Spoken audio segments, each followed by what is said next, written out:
Estamos começando mais um Direto de Brasília, que é o jornalismo levado a sério. Olá, Campbell. Olá, Voit. E o nosso Direto de Brasília você pode assistir através dos canais do Grupo KTV pelo nosso site www.diretodebrasilia.com.br e por todas as demais mídias sociais. Vamos conferir então como está o tempo aqui em Brasília. Vamos ver o que o IMET, o Instituto Nacional de Meteorologia, traz para hoje. Tempo bom, nublado a parcialmente nublado, a temperatura mínima foi de 18 graus e a máxima fica em torno de 29 graus. A umidade do ar varia de 50% a 95%.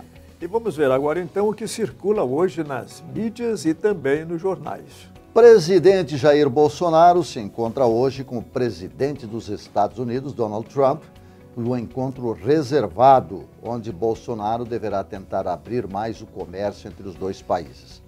Bolsonaro tem manifestado nesta viagem o desejo de estreitar mais as relações com os americanos.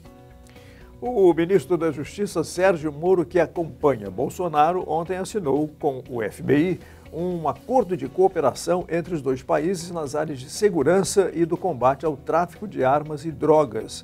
A comitiva brasileira retorna amanhã ao Brasil. Ex-governador Beto Richa, do Paraná, foi preso hoje pela terceira vez. Desta vez, envolvido em denúncias de desvio de dinheiro na área da educação.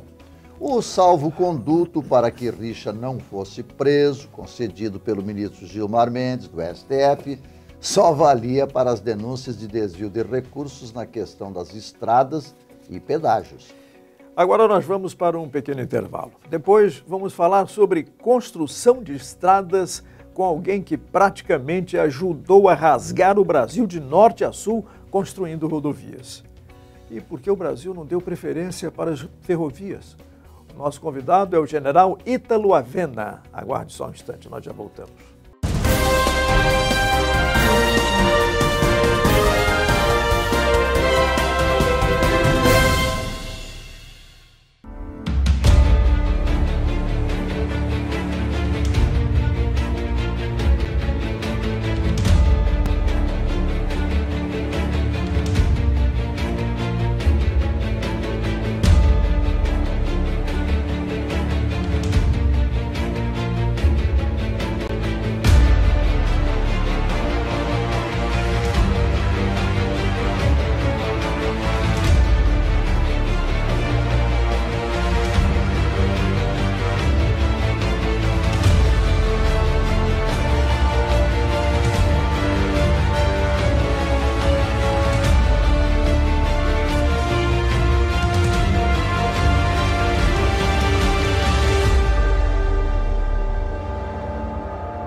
O Direto de Brasília está recebendo hoje o general de Exército 4 estrelas, Ítalo Avena. Foi um dos responsáveis por comandar várias vezes os chamados batalhões rodoviários do Exército Brasileiro, rasgando o país de norte a sul.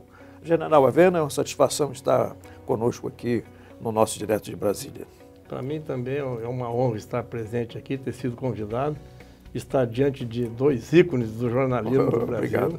E realmente são pessoas que têm muita credibilidade. Estou bastante feliz e posso dizer um pouco tenso também, porque a responsabilidade que eu tenho, que eu sinto que eu tenho de poder atender as expectativas dos senhores. Mas com esse currículo aqui, viu, general? Inclusive, tem um ponto aqui importante que foi salientado pela sua assessoria, né? Torcedor do Internacional de Porto Alegre, né? O grande campeão. Mas, general Avena, podemos dizer que o senhor verdadeiramente conhece as entranhas do Brasil. Esteve na Amazônia, assim como no Nordeste e Sul do país, construindo rodovias. Quais, na sua opinião, foram as principais estradas que ajudaram a descentralizar o Brasil? Eu vou partir da década de 70, início da década de 70, porque eu saí aspirante em 69, na arma de engenharia, e escolhi por livre-arbítrio e servi no Batalhão de Engenharia de Construção, no Nordeste. Já tinha uma paixão muito grande pela aquele período em que o Brasil estava realmente rasgando fronteiras, estava dentro daquela ideia do integrar para não entregar. Então precisava rasgar grandes eixos e nós então com todo o amor, com toda a dedicação fomos para a luta. Eu fui junto com mais 4, nós fomos para o Batalhão de Engenharia de Construção do Nordeste.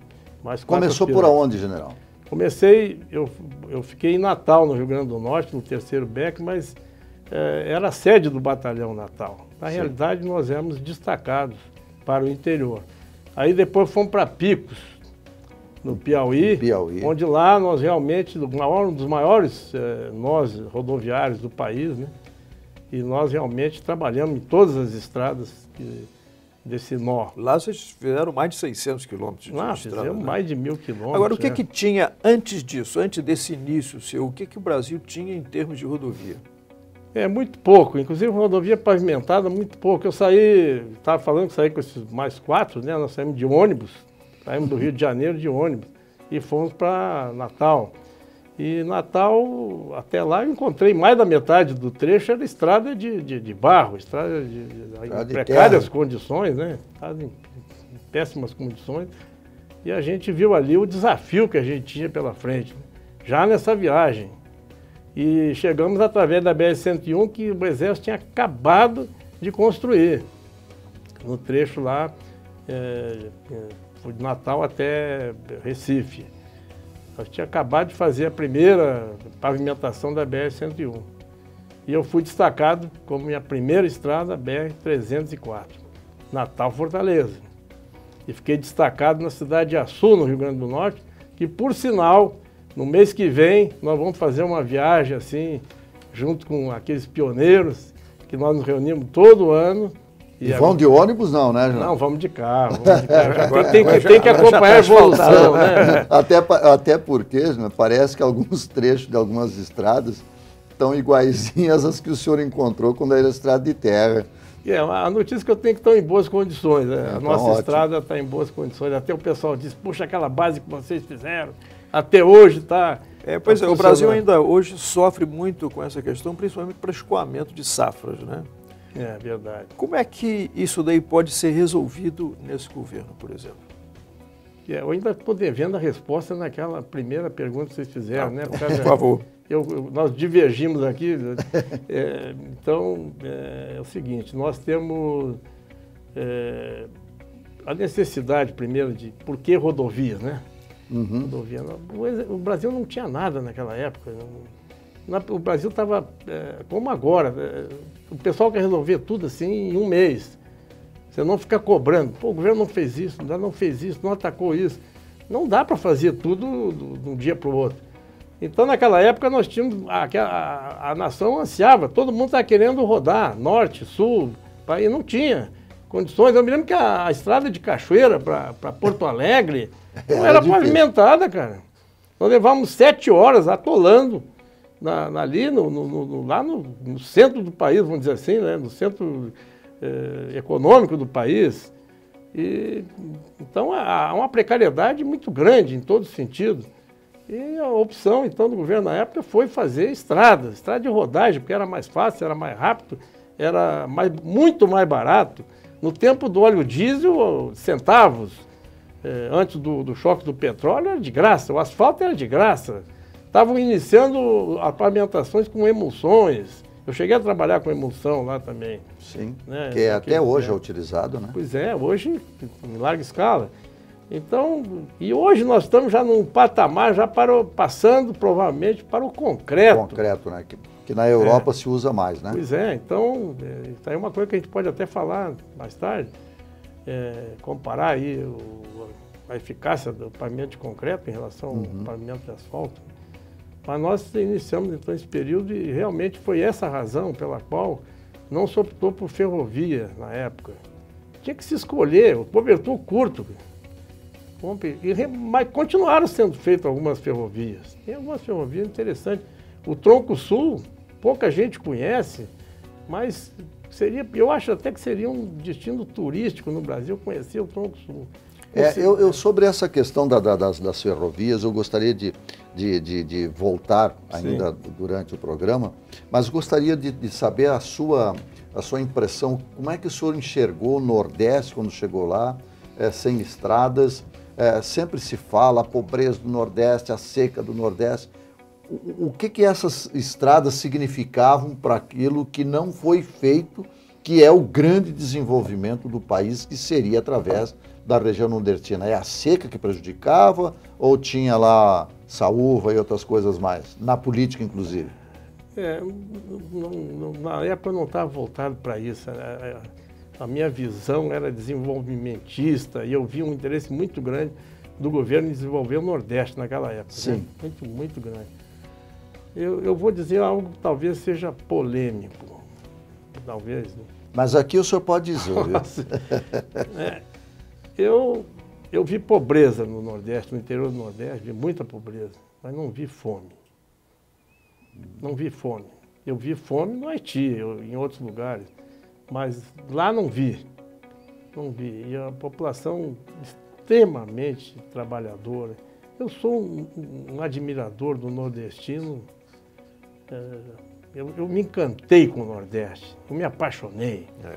Eu cheguei lá sem saber de nada, eu não estava acostumado com comida, com pessoas, com trato de gente, até com o jeito deles falarem. De vez em quando eu me enrolava ali com uma palavra que eles diziam que eu não entendia. Né? Mas eu me apaixonei. O povo trabalhador, o povo com uma a maior referência para o nordestino é que ele, acima de tudo, é um forte. É um forte. Isso aí não tem... Foi porque tirado. o Exército também recrutava o trabalho da população, né? Sim. Vou dizer para vocês que a maioria do pessoal que trabalhou comigo era funcionários civis, contratados na área. E até hoje eu tenho ligação com essas pessoas. Inclusive, agora eu vou...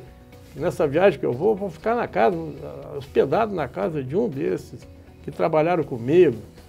É bom colocar, inclusive, mostrar como é que é esse dia a dia, como é que era essa dificuldade, né? Em lugares mais remotos, por exemplo, na Amazônia, como é que isso fazia, por exemplo, para poder abastecer a tropa, abastecer os veículos, para poder desenvolver, abrir estrada? É a velha questão da logística, né? Inclusive, eu fui encarregado, eu fui comandante das duas regiões militares do norte do país. A 8ª em Belém, para a Amazônia Oriental, e a 12ª região militar em Manaus, voltada para a Amazônia Ocidental. É muito complexo essa questão logística. Mas para a construção de estrada, voltamos ao Nordeste. Nós tínhamos um grande centro. Às vezes as pessoas não conhecem o Nordeste. Nordeste não é aquele local de miséria que muita gente pensa. Tem pobreza, tem dificuldade, o povo viu com muita dificuldade, não tem dúvida. Precisa melhorar? Precisa. Tem condições muito grandes de fazer muita coisa pelo Nordeste. Mas existe também muitos lugares potentes. Então nós nos abastecíamos na ocasião e vinha através de ferrovias, muitas vezes, para chegar no Crato.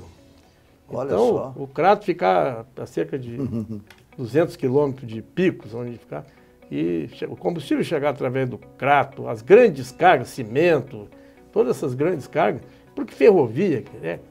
Grandes cargas a grandes distâncias. Aí a ferrovia é ideal, é o transporte ideal. Né? Então, nós trazíamos grandes cargas que vinham do sul do país, chegavam no Crato, a 200 quilômetros, dali o abastecimento através de carretas. A gente tinha várias carretas para fazer o abastecimento. E depois a própria cidade, à medida que a gente vai chegando, hoje Picos é um grande centro. Sim. É uma cidade potente, ela atende 21 cidades em torno. Né? Depois tem ali próximo que nós abrimos a estrada também para Petrolina, BR-407, foi o batalhão que abriu. Nós fizemos a estrada até Petrolina, também cerca de 200 quilômetros, e todo mundo sabe aquele polo.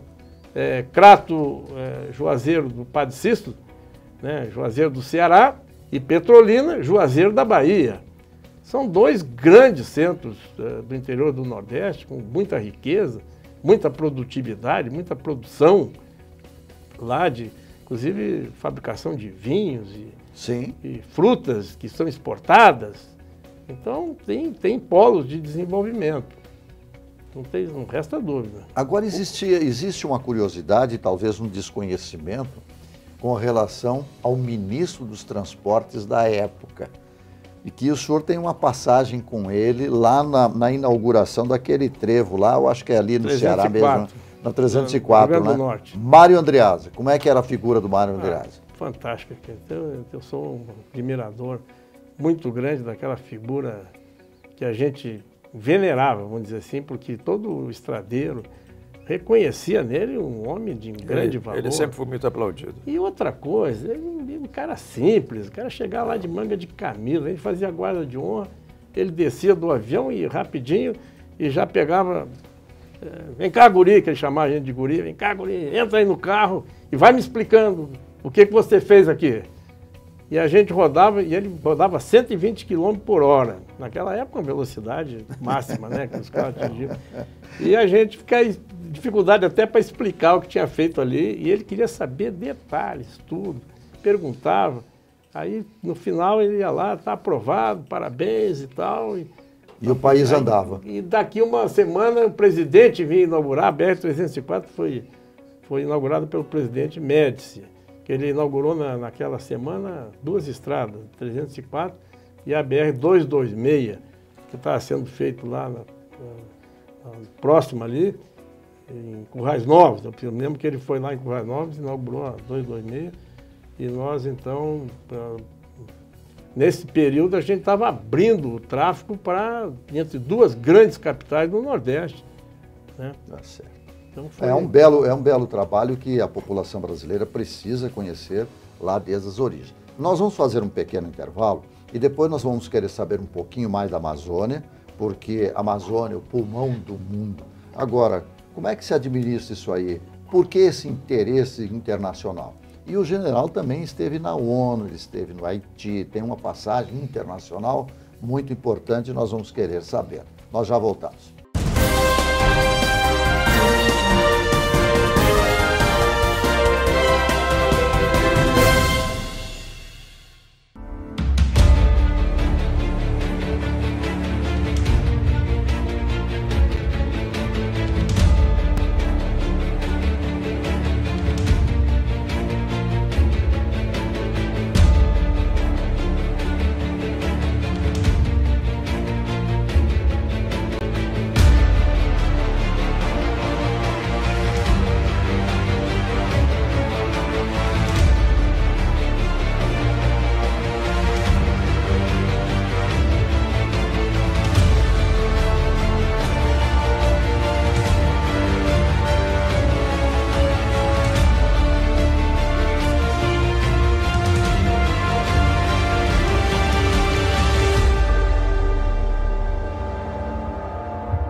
Estamos recebendo hoje aqui no Direto de Brasília o general Ítalo Avena, engenheiro e desbravador do Brasil. Agora, uma questão tem sido levantada sempre quando se fala em transporte de cargas no Brasil. Por que, general, o Brasil deu preferência a abrir, né, construir estradas normais em vez de ferrovias? Sempre se falou isso aí, né? Por que o Brasil deu preferência a estradas de rodagem? A questão da época que eu falei recentemente, agora há pouco, né? Naquela época precisava fazer o máximo possível, bastante quantidade, né? Precisava abrir caminho. Né? A gente sabe desbravar o Brasil. Desbravar para não entregar. Isso, era o lema. Era o lema da época do nosso Albuquerque Lima. Sim. Nosso ministro Albuquerque Lima, que era o lema dele. Inclusive que foi o projeto Rondon também, né? Foi que gerou o projeto Rondon, essa ideia de integrar para não entregar. Então a gente precisava fazer quantidade, precisava unir. A ferrovia, ela é para grandes cargas, uma grande distância. Né? Aí eu digo o seguinte, essa parte era atendida. Nós tínhamos grandes cargas, nós tínhamos... não existia safra agrícola naquela época como hoje.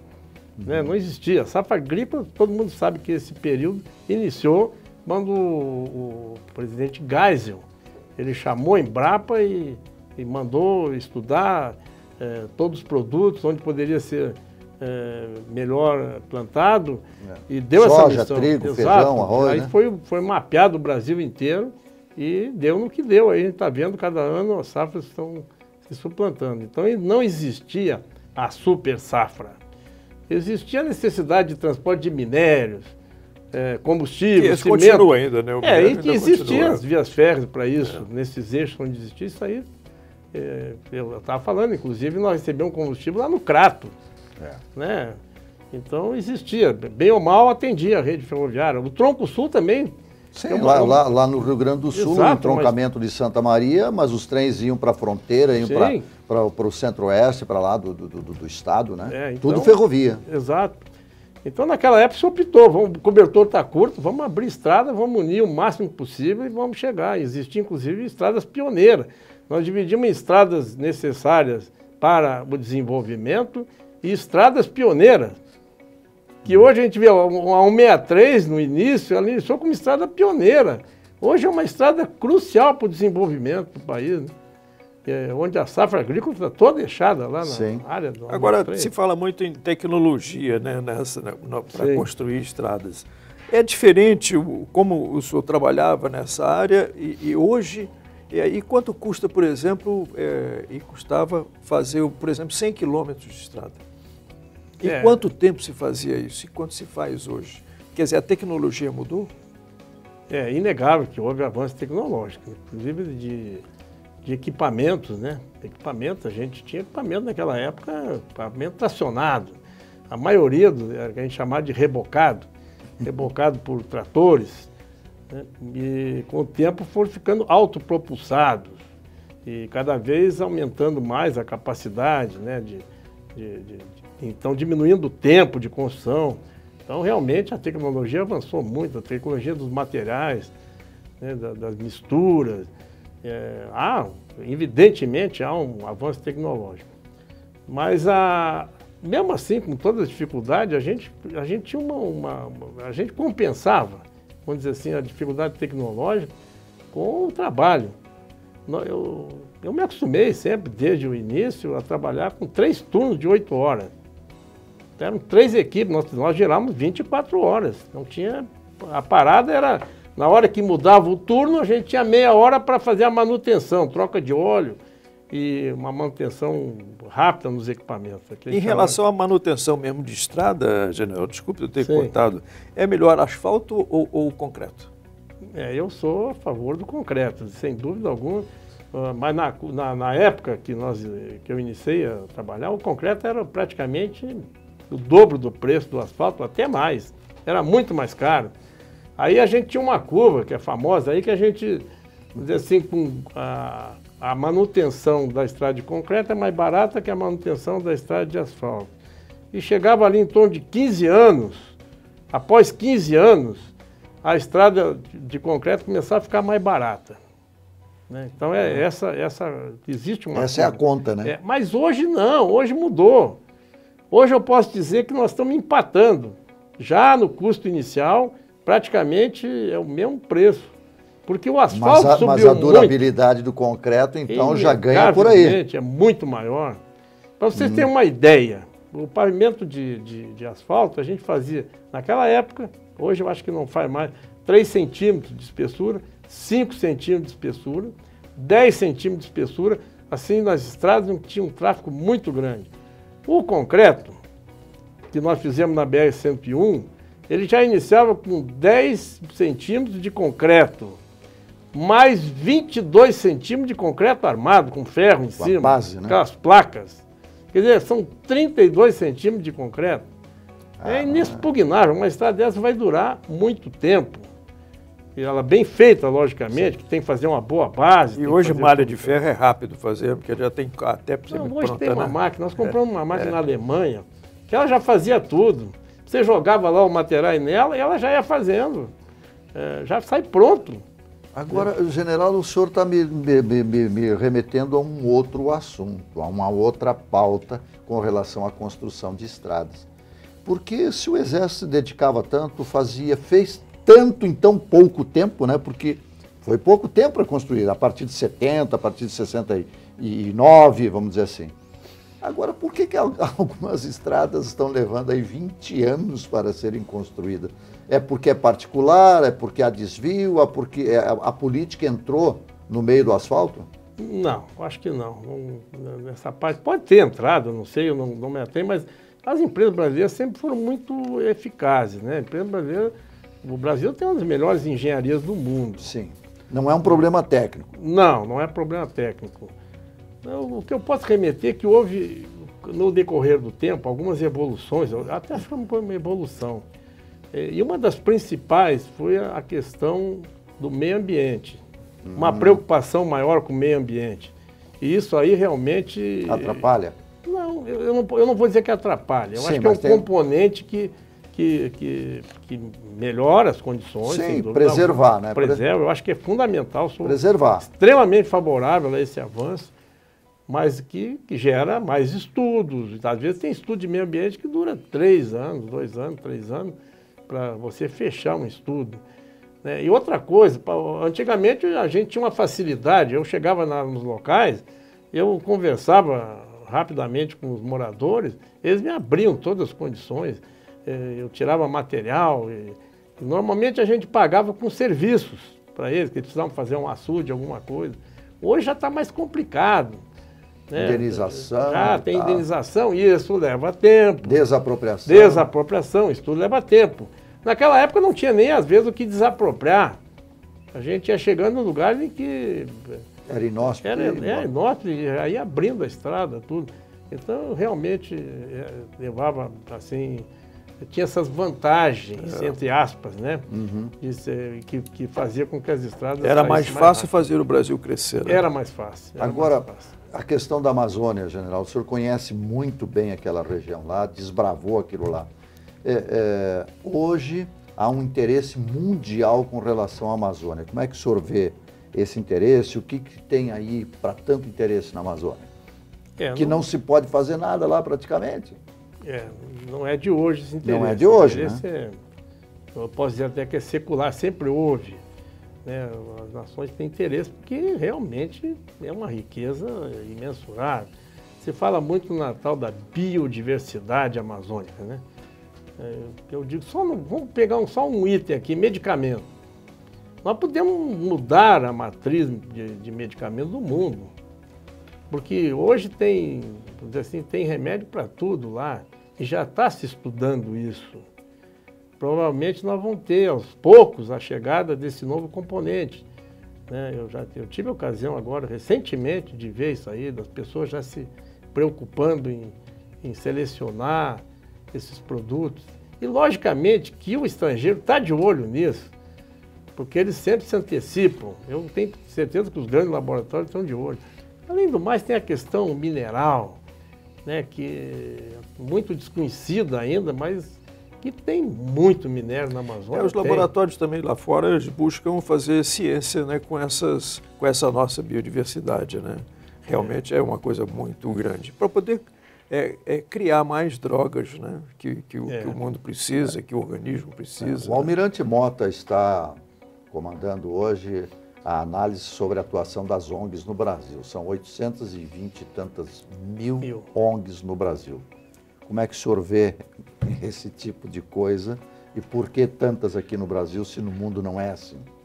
Eu vejo com certa preocupação também, logicamente que eu não sou entendido nesse assunto. Eu nunca me dediquei muito, porque a gente, quando está na área técnica, a gente tem que fazer foco, tem muito foco. Então, o meu trabalho todo foi focado no que eu tinha que fazer.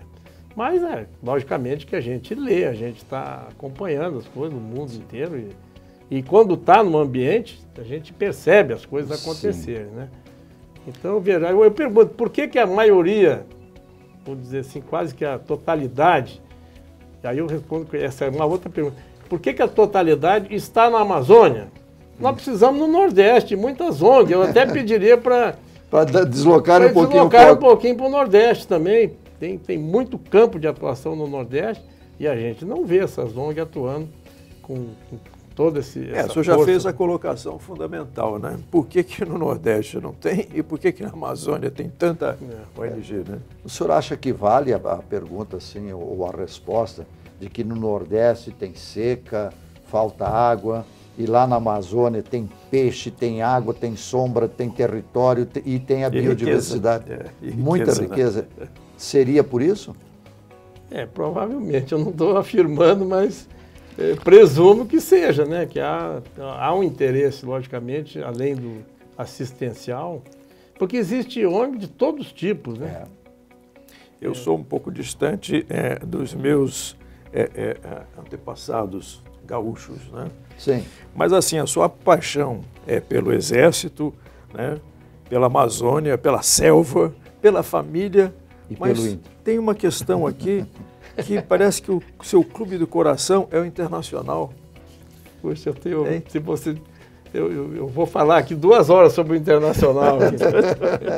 Eu sou daqueles colorado roxo mesmo, não é vermelho, não é roxo. É roxo. Assim, acompanhei toda a vida internacional, estava lá na inauguração do Beira-Rio, em 69, estava lá assistindo. Realmente, eu estava dentro do campo. Um dos grandes sacrifícios da minha vida, quando eu optei pela engenharia de construção, foi ter abandonado as minhas raízes lá no Rio Grande do Sul, né? Que eu sou gaúcho, apesar de ter vivido a vida inteira fora, eu sou gaúcho raiz, vamos dizer assim, né? Eu adoro o meu estado, adoro a minha cidade, e eu tenho as paixões. O clube de futebol, logicamente, é uma grande paixão que eu tenho. A gente pode dizer, né, que o general militar, graduado, esteve na ONU, esteve no cenário internacional, mas é um ser humano, antes de tudo, que ajudou a desbravar esse Brasil. General, para nós foi uma grande satisfação tê-lo aqui, contar um pouco dessa história do Brasil e onde fica muito patente isso. Quando há patriotismo, quando há interesse desapegado de certas ideologias, de certas cores partidárias, o Brasil avança mais. Muito obrigado pela sua presença aqui, general. Eu que agradeço a sua oportunidade. Mas vamos voltar outras vezes, né? Sem dúvida alguma, estou às ordens. Porque ficou muita coisa no ar aí, algumas perguntas que não foram respondidas. Tem muita estrada que não foi aberta ainda, né? Por exemplo, a estrada das novas tecnologias, de energia solar e tudo mais, que o general também é um estudioso desse assunto aí. Muito obrigado e vamos voltar outras vezes então, general. E a você que nos acompanhou aqui no Direto de Brasília, muito obrigado e até uma próxima.